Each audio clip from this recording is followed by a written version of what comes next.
Assalamualaikum warahmatullahi wabarakatuh. Selamat pagi. Perkenalkan, nama saya Pamban Khairul Rizal Muzaki dengan NIM R02211101 dari D4 Keselamatan dan Kesehatan Kerja Sekolah Vokasi Universitas 11 Maret. Di sini saya akan memenuhi tugas praktikum mata kuliah dasar kesehatan kerja, yaitu pengukuran tinggi badan, berat badan, suhu, respirasi, nadi, dan juga saturasi oksigen. Yang pertama itu ada bagaimana cara mengukur suhu tubuh menggunakan termometer digital. Saya akan membaratkan bolpen ini sebagai termometer. Yang pertama itu pastikan ujung termometernya dibersihkan menggunakan alkohol swab, dikarenakan untuk membersihkan dari kotoran atau debu sehingga tidak mengganggu sensor yang ada. Kemudian untuk penempatannya bisa di ketiak, di leher ataupun di dubur. Untuk sensornya dipastikan menempel pada kulit.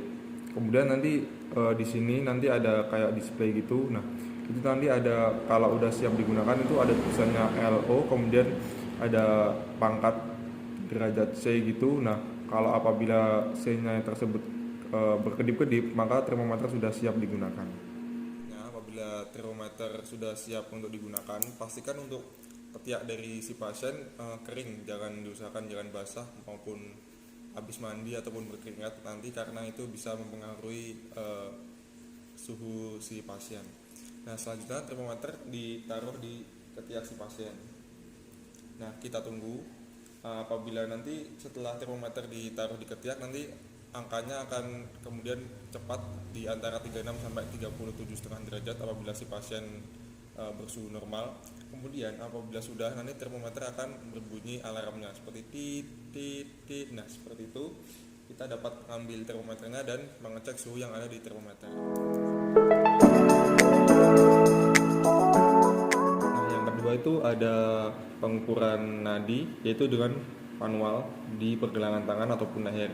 Untuk kali ini saya menggunakan pergelangan tangan. Untuk caranya yaitu seperti ini, jempol dan jari telunjuk diarahkan di pergelangan tangan, kemudian ditekan lembut. Nah, setelah nadinya berasa, kita hitung bisa dengan 10 detik dikalikan 6 ataupun bisa langsung ke 60 detik. Nah, setelah itu bisa ditulis untuk nadi si pasien per menitnya ada berapa, seperti itu. Yang selanjutnya itu ada pengecekan respirasi dari pasien, yaitu dengan cara si pengecek berdiri di belakang pasien, kemudian melakukan gerakan sangkar dada, kemudian baru dicek respirasinya selama 1 menit. Nah, setelah kita dan pasien berdiri seperti ini, kemudian si pengecek meletakkan tangan di sangkar dada si pasien. Kemudian si pasien akan berrespirasi selama 1 menit. Nah, kemudian baru dihitung dapat berapa 1 menit pernapasan si pasien.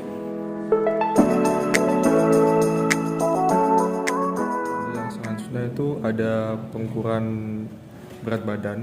Untuk pengukuran berat badan sendiri itu ada beberapa cara ya. Seperti yang pertama, menggunakan timbangan. Itu merupakan cara yang paling sederhana karena terdapat bantuan alat. Kemudian bisa juga menggunakan lingkar badan. Tapi nanti untuk menggunakan lingkar badan agak sedikit rumit karena dikombinasikan dengan tinggi badan. Untuk sekarang saya menggunakan alas keset sebagai simulasi alat timbangan. Nah, untuk pengukuran berat badan sendiri, yaitu untuk si pasien diusahakan jangan menggunakan alas kaki karena itu akan mempengaruhi hasil akhir. Kemudian si pasien juga jangan diusahakan bergerak-gerak dan tetap diam seperti ini di tempat. Nah, kemudian nanti di sini ada displaynya yang menunjukkan hasil akhir dari berat badan si pasien.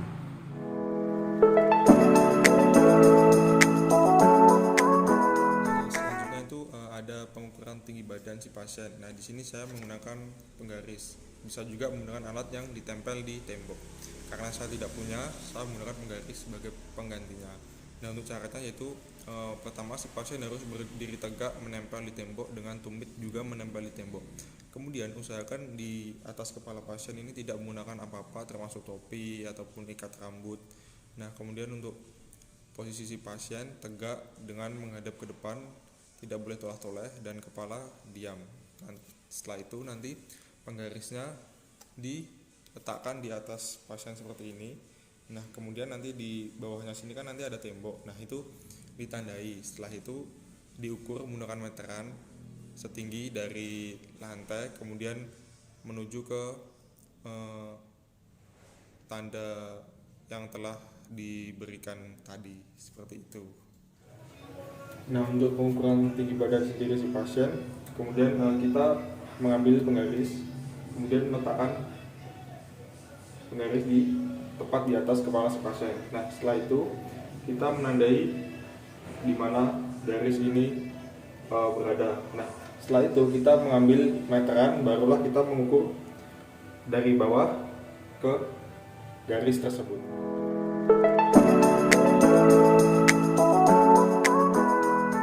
Yang terakhir itu ada bagaimana cara mengecek saturasi oksigen menggunakan alat yang bernama oximeter.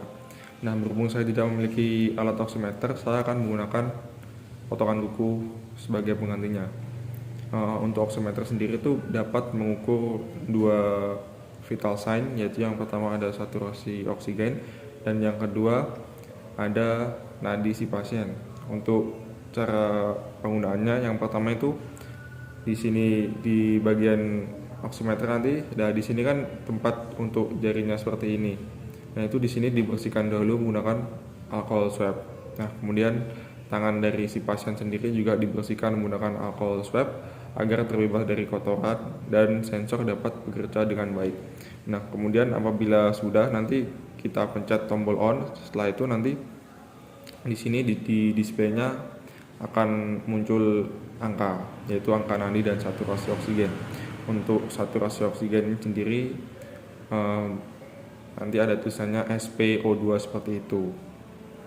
Untuk cara penempatan alatnya di jari sendiri, yaitu biasanya menggunakan jari telunjuk, karena yang pas dengan alatnya biasanya jari telunjuk, yaitu ditaruh di jari telunjuk seperti ini. Nah, kemudian nanti di display alatnya nanti seperti ada loading seperti itu. Nah, itu berarti masih mengukur. Setelah itu nanti akan keluar hasilnya seperti 96%, 97% untuk saturasi oksigen, dan kemudian di sampingnya nanti ada nadinya, mungkin ada 80, 85 tergantung kondisi si pasien. Nah, setelah itu nanti apabila kita lepas alatnya seperti ini, nah nanti di displaynya ini akan otomatis mati karena sensor tidak dapat membaca menggunakan sinar X yang ada di alat ini. Nah, sekian video dari praktikum saya, kurang lebihnya saya mohon maaf. Terima kasih. Wassalamualaikum warahmatullahi wabarakatuh.